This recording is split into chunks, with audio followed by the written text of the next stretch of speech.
Seperti yang kita ketahui, sekarang lagi masa pandemik. Semua hal berubah, mulai dari WFH jadi WFH, luring jadi daring, dan orang yang jualan secara konvensional sekarang bisa jualan di blockchain. Perkenalkan, Gozali. Sebagai salah satu orang Indonesia yang sukses dalam bisnis berbasis NFT. Tercatat sejak Januari 2022, NFT Gozali sudah mencapai 933 koleksi dalam akunnya Gozali Everyday dengan nilai total sebesar 12,6 miliar rupiah. 3 koleksi foto diperkirakan bisnis NFT milik Gozali bisa bernilai 12 miliar rupiah. Dan juga ada Denny J.A. sebagai seniman dari Indonesia yang sukses dalam menjual karya lukisannya ke dalam NFT dengan judul A Portrait of Denny J.A. 40 Years in the World of Ideas yang laku ini sampai 1 miliar rupiah. Wow!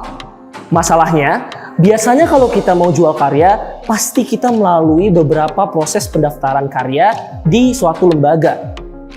Tapi bagaimana dengan NFT? Bagaimana perlindungan hukum terhadap karya jika kita ingin memasukkan karya kita ke dalam NFT? Let's talk about NFT.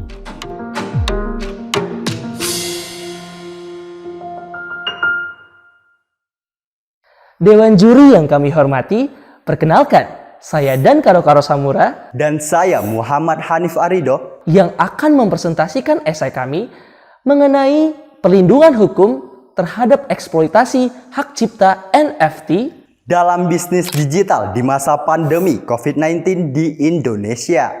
Pada awalnya, ide NFT atau Non-Fungible Tokens berasal dari sejarah yang panjang dan latar belakang seni sebagai alat investasi untuk kesenangan dan prestige. Misalnya karya seniman seperti Pablo Picasso, Gerhard Richter, Andy Warhol yang telah mendominasi lelang seni tradisional yang telah terjual seharga ratusan juta dolar. NFT adalah sebuah sistem pendaftaran suatu karya untuk dikomersialisasi sebagai bagian dari aset. Leonard Ante mendefinisikan NFT sebagai unique certificates of authenticity on blockchains that are usually used by creators of underlying assets. NFT merepresentasikan suatu bentuk karya seni berupa foto, gambar, animasi, video, musik, dan lain-lain yang dienkripsi ke dalam jaringan blockchain sehingga seringkali NFT dikaitkan dengan hak cipta. NFT sebagai bentuk nilai komersil dari suatu karya selalu jatuh ke dalam satu permasalahan yang sama yang selalu menghantui karya-karya yang ada, yakni pelanggaran hak cipta. NFT sebagai a new thing atau hal baru tentunya tidak akan langsung sempurna. Karena hal yang dicita-citakan dalam sistem NFT malah menjadi bumerang bagi NFT itu sendiri dan membuat karya-karya dalam NFT rentan untuk dieksploitasi. Teknologi ini masih dianggap sangat prematur, baik dari segi kacamata hukum maupun teknis. Sebagai contoh, ada seniman yang berasal dari Indonesia yang bernama Kendra Aimsa atau lebih dikenal moniker Artnext. Pada saat itu, Kendra Aimsa menerima laporan dari teman-temannya bahwasannya ada seniman kripto yang bernama Twist Vacancy telah menjiplak karya seninya.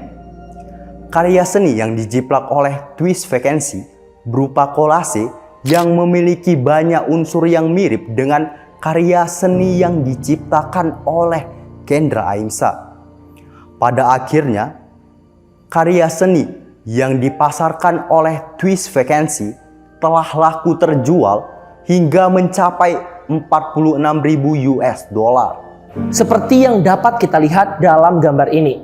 Dalam perbandingan gambar ini terlihat jelas bahwa seni gunung yang dibuat oleh Artnext memiliki kesamaan yang jelas dengan NFT yang dipasarkan oleh Twisted Vacancy dalam pasar kripto.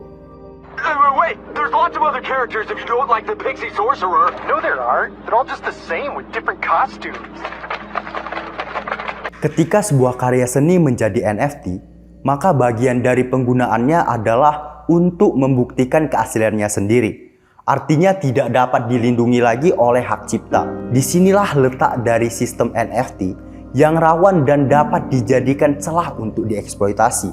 Lalu, pertanyaan selanjutnya adalah, apakah NFT telah disinggung dalam regulasi Indonesia? Regulasi NFT di Indonesia masih secara implisit diatur dalam beberapa undang-undang, yakni Undang-Undang Nomor 28 Tahun 2014 tentang Hak Cipta, Undang-Undang Nomor 11 Tahun 2008 tentang ITE, dan undang-undang lainnya. Dalam pasal 1 angka 1 Undang-Undang Hak Cipta, yang dimaksud dengan hak cipta adalah hak eksklusif yang timbul secara otomatis berdasarkan prinsip deklaratif setelah suatu ciptaan diwujudkan dalam bentuk nyata tanpa mengurangi pembatasan yang diatur sesuai dengan peraturan perundang-undangan. Prinsip deklaratif dalam perlindungan hak cipta adalah sebuah sistematika kepemilikan yang sah terhadap suatu karya yang didapat secara otomatis, di mana dalam pasal 1 angka 11 Undang-Undang Hak Cipta disebutkan bahwa yang menjadi pemilik sah atas suatu karya adalah orang yang mempublikasikannya terlebih dahulu. Dalam deklarasi kepemilikan NFT melalui proses minting dapat menjadi milik seseorang apabila sudah didaftarkan dan dienkripsi menjadi kode unik dalam NFT, sehingga orang-orang dapat secara bebas mendaftarkan karya apa saja dan karya siapa saja. Karena proses verifikasi dalam NFT belum ada regulasi atau payung hukum yang mengatur di dalam hukum Indonesia, sehingga dari proses ini timbul permasalahan. Bagaimana jika orang lain mendaftarkan karya ciptaan kita menjadi NFT? Apa yang harus kita perbuat? Apakah kita dapat mencabut NFT tersebut dan menukarkannya? Atau kita dapat mengupload karya yang sama dengan kode yang berbeda? Kemudian bagaimana dengan nasib pencipta? Bila memang terjadi hal tersebut, maka pembuat karya atau pemegang hak cipta dapat menggugat pelaku atas dasar pelanggaran hak cipta. Hal ini sesuai dalam ketentuan pasal 9 ayat 2 Undang-Undang Hak Cipta yang menyatakan bahwa setiap orang yang ingin melaksanakan hak ekonomi sebagaimana yang dimaksud dalam ayat 1 wajib mendapatkan izin terlebih dahulu melalui pencipta atau pemegang hak cipta. Selain dari Undang-Undang Hak Cipta, sejatinya keberadaan NFT sebagai aset digital juga harus dilindungi berdasarkan Undang-Undang ITE. Dilihat dari betapa banyaknya aspek hukum Indonesia yang dikaitkan dengan eksistensi NFT di Indonesia, Undang-Undang Hak Cipta dan pengaturan lainnya belum dapat menampung sistem modern ini. Keberadaan NFT hanya dapat dinilai sebagai suatu karya yang termasuk dalam hak cipta. Namun, dengan sistem yang berbeda, sulit untuk melindungi hak cipta dari NFT tersebut. Sebagai mahasiswa hukum, kami berharap Indonesia dapat terus maju di tengah banyaknya masalah yang melanda saat ini. Demi terciptanya perlindungan hukum yang akurat dan efisien, haruslah ada upaya-upaya yang kita lakukan demi menciptakan masa depan NFT. Bagi pemerintah sebagai perancang regulasi dan juga marketplace sebagai pelaksana regulasi, haruslah saling bahu-membahu dalam mengawasi dan membangun sistem komputerisasi NFT yang matang secara teknis dan hukum. Hal ini dapat dimulai dengan adanya revolusi terhadap pendaftaran karya seni yang akan masuk ke dalam NFT, seperti penyaringan otomatis terhadap karya seni yang akan didaftarkan dengan verifikasi yang simpel dan akurat, sehingga pelaku penggunaan karya seni tanpa izin dan plagiarisme terhadap karya seni dapat dideteksi dan juga disingkirkan dengan sangat mudah. Selain itu, untuk memperbesar skalanya, pemerintah setelah menetapkan regulasi mengenai sistematika dan eksistensi NFT di Indonesia dapat melakukan harmonisasi dengan negara-negara yang sudah membuat regulasi tentang NFT itu sendiri. Jika semuanya sudah tercapai, maka terciptalah sistem masyarakat yang modern dan efisien dalam perekonomian di era digital. Manusia dapat terselamatkan dari krisis ekonomi di masa pandemi, dan para pencipta dapat terus berkreasi tanpa harus takut untuk dieksploitasi. Sekian dan terima kasih. Salam NFT.